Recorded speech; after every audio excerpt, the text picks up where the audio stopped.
कहानी एक छोटे से जंगल की है जिसमें काफी सारे पक्षी रहते थे। जंगल के पक्षी आपस में बहुत ज्यादा लड़ते थे।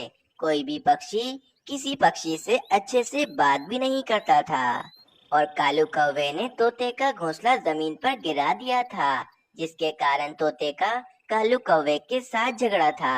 बस इसी तरह जंगल के पक्षी आपस में बहुत ज्यादा झगड़ते और आपस में एक दूसरे से बात भी नहीं करते थे। पहाड़ों की तरफ चट्टान पर एक मीनू चिड़िया ने अपना एक लकड़ियों का पक्का घर बनाया हुआ था, जिसमें मीनू चिड़िया रहती थी। मीनू चिड़िया भी जंगल के पक्षियों से बहुत ज्यादा तंग आ चुकी थी। जब मीनू चिड़िया ने अपना घर चट्टान पर बना लिया था और मीनू चिड़िया को लड़ाई झगड़ा बिल्कुल भी पसंद नहीं था। एक दिन दूसरे जंगल से एक तोता मीनू चिड़िया के पास आता है और मीनू चिड़िया से कहता है, मीनू चिड़िया, बादल का संदेश लेकर आया हूँ। बादल भैया ने कहा है कि कुछ ही दिनों में जंगल में बहुत जोरों से बारिश होने वाली है। बस यही बात मैं आपको बताने के लिए आया हूँ। ठीक है तोते, आपका बहुत शुक्रिया कि आपने मुझे ये बात बताई। आइए थोड़ी देर तो बैठिए, मैं आपको पानी पिलाती हूँ। मीनू चिड़िया, मुझे अभी चलना चाहिए। मुझे ये खबर जाकर और पक्षियों को भी देनी है। फिर वे तोता वहाँ से चला जाता है। बारिशें होने ही वाली है और अभी तक जंगल में किसी भी पक्षी ने अपना पक्का घर नहीं बनाया है। और तो और पक्षियों ने अंडे भी दिए हुए हैं। अगर तेज बारिश हो गई तो पक्षियों के अंडे खराब हो जाएंगे।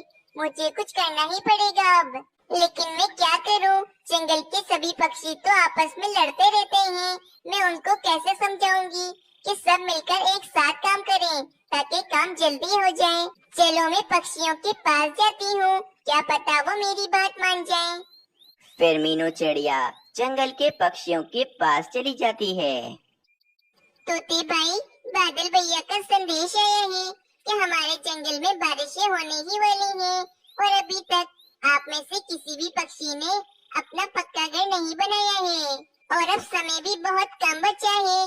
इसीलिए मैं चाहती हूँ कि जंगल के सब पक्षी एक साथ मिलकर एक घर बनाएं, जिसमें जंगल के सभी पक्षी बारिश के दिन गुजार सकें। मीनू चिड़िया, मैं इस कालू कौवे के साथ कभी भी काम नहीं करूँगा। इस कालू कौवे ने मेरा घोंसला जमीन पर फेंक दिया था। अगर ये कालू कौवा मुझसे माफी मांग ले तो मैं सब पक्षियों के साथ काम करने के लिए तैयार हूँ। ठीक है तोते भाई, मैं कालू कौवे से जाकर कहती हूँ कि वे आपसे आकर माफी मांग ले। ये कहकर मीनू चिड़िया कालू कौवे के पास चली जाती है।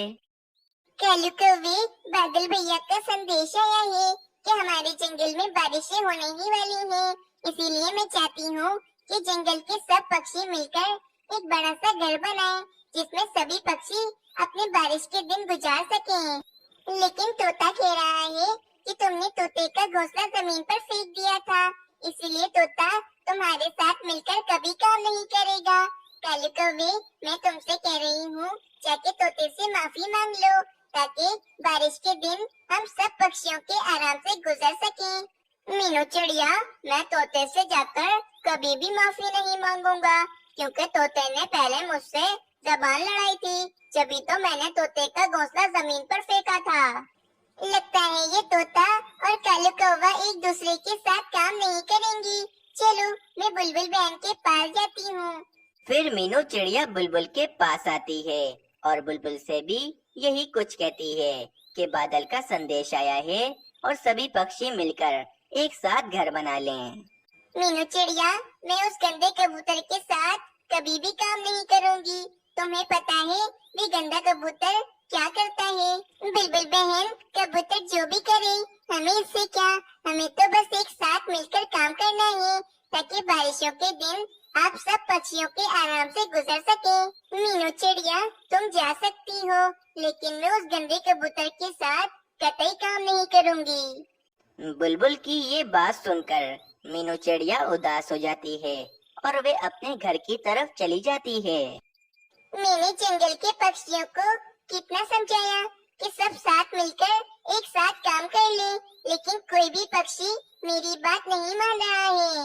अब जब बारिश होगी तो इन सब पक्षियों के अंडे खराब होंगे। जब इन पक्षियों को सबक मिलेगा कि मैं इन पक्षियों को क्यों समझा रही थी। अगली सुबह हो जाती है।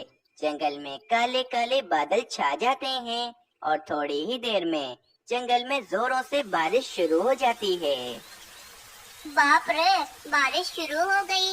मीनू चिड़िया ठीक कह रही थी कि कुछ दिनों में बारिश शुरू हो जाएगी। इस बारिश का पानी कितना ठंडा है। बाप रे, ये बारिश का पानी कितना ठंडा है। लेकिन मैं ये ठंडा पानी सहन कर सकता हूँ, लेकिन उस कालू कौवे से कभी माफी नहीं मांग सकता।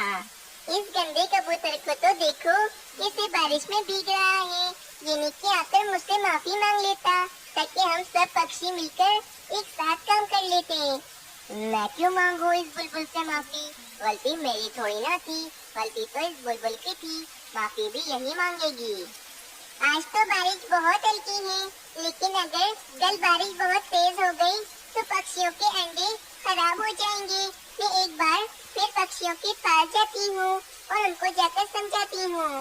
फिर मीनू चिड़िया दोबारा से जंगल के पक्षियों को समझाने के लिए वहाँ से चली जाती है। कालू कौवे, मैं तुमसे एक बार फिर कह रही हूँ, आज बारिश हल्की है। अगर कल तेज बारिश हो गई तो तुम सब पक्षियों के अंडे खराब हो जाएंगे। इसीलिए तुम जाके तोते से माफी मांग लो। मीनू चिड़िया, तुम मेरे ही पीछे क्यों पड़ी हो? तुम जाके उस तोते को क्यों नहीं कहती कि वह मुझसे माफी मांगे? लेकिन कालू कौवे, गलती तो तुम्हारी है ना, इसीलिए माफी भी तुम्हें ही मांगनी चाहिए। मीनू चिड़िया, तुम यहाँ से चली जाओ। मुझे पक्षियों के साथ मिलकर कोई भी काम नहीं करना है। कोई भी पक्षी मीनू चिड़िया की बात नहीं मानता, इसीलिए मीनू चिड़िया उदास होकर वापस अपने घर में चली जाती है। मुझे क्या, नहीं करेंगे पक्षी मिलकर काम। जब इन पक्षियों के अंडे खराब होंगे तो ही इनको सबक मिलेगा कि मैं इन पक्षियों को क्यों समझा रही थी।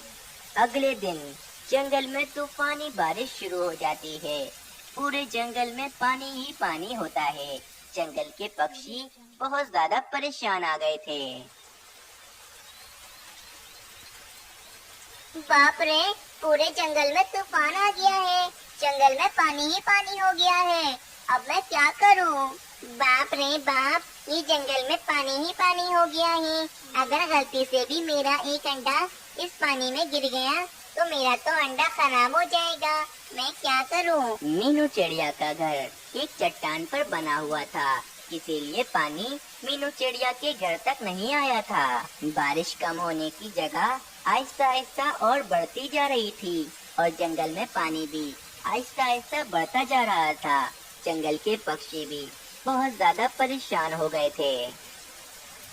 ये पानी आहिस्ता आहिस्ता मेरे घोंसले तक आने वाला है। मैं अपना अंडा एक विशाल पेड़ पर रख देता हूँ ताकि मेरा अंडा खराब ना हो। फिर कालू कौवा अपना अंडा लाकर जंगल के ऊंचे वाले पेड़ पर रख देता है। कालू कौवे की देखा देखी में जंगल के सभी पक्षी भी अपने अपने अंडे लाकर ऊंचे पेड़ पर रख देते हैं। लेकिन बारिश बहुत ज्यादा तेज हो रही होती है, जिसके कारण में पानी उस ऊंचे पेड़ तक भी पहुंच जाता है और जंगल के सभी पक्षियों के अंडे पानी में गिर जाते हैं।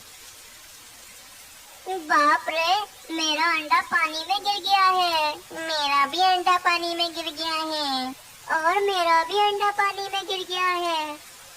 मेरा अंडा भी पानी में गिर गया है। मैंने अगर मीनू चिड़िया की बात मान ली होती तो आज मेरा अंडा ऐसे पानी में नहीं गिरता। मेरी अपनी गलती के कारण मेरा अंडा पानी में गिर गया है। सभी पक्षियों ने मीनू चिड़िया की बात नहीं मानी थी, जिसके कारण सभी पक्षियों के अंडे पानी में गिर जाते हैं। बारिश बहुत तेज थी, जिसके कारण मीनू चिड़िया सभी पक्षियों को अपने घर में बुला लेती है। प्यारे दोस्तों, इस कहानी से हमें ये सीख मिलती है कि हमें कभी भी लड़ाई झगड़ा नहीं करना चाहिए, क्योंकि लड़ाई झगड़ा करने से हमारा अपना ही नुकसान होता है।